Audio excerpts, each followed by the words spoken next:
India England വനിതകളുടെ ഏക test മത്സരത്തിന് ഇന്ന് തുടക്കമാകും. വൈകിട്ട് 3:30 മുതൽ ക്രിക്കറ്റിന്റെ മെക്കയായ ലോർഡ്സിലാണ് മത്സരം. ചരിത്രത്തിൽ ആദ്യമായാണ് ലോർഡ്സിൽ വനിതാ ടെസ്റ്റ് നടക്കുന്നത്.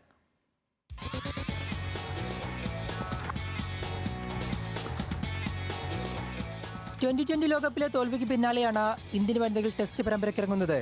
ഇംഗ്ലണ്ടിനെതിരെയുള്ള ടെസ്റ്റ് മത്സരങ്ങളിൽ ആധിപത്യം തുടരാനായിരിക്കും ഇന്ത്യയുടെ ശ്രമം. ഇരു ടീമുകളും ഏറ്റുമുട്ടിയ 15 മത്സരങ്ങളിൽ 3 വിജയവുമായി ഇന്ത്യയാണ് കണക്കുകളിൽ മുന്നിൽ. ഇംഗ്ലണ്ടിന് 1 ജയം മാത്രം. എന്നാൽ ഇംഗ്ലണ്ടിൽ കളിച്ച 9 ടെസ്റ്റുകളിലും ഇന്ത്യ തോൽവി അറിഞ്ഞിട്ടില്ല. 2 മത്സരം ഇന്ത്യ വിജയിച്ചപ്പോൾ 7 മത്സരങ്ങൾ സമനിലയിൽ അവസാനിച്ചു.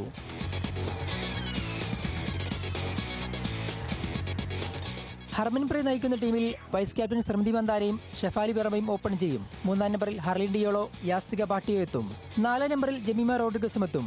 പരിക്കേറ്റ പ്രതിക റാവലിന് പകരം ടീമിലെത്തിയ പ്രിയ പൂനിക്ക് അരങ്ങേറ്റം ലഭിച്ചേക്കും. രേണുക സിംഗും ദീപ്തി ശർമ്മയും സ്നേഹ റാണയും അടങ്ങുന്ന ബോളിംഗ് നിരയിലും ആശങ്കയില്ല.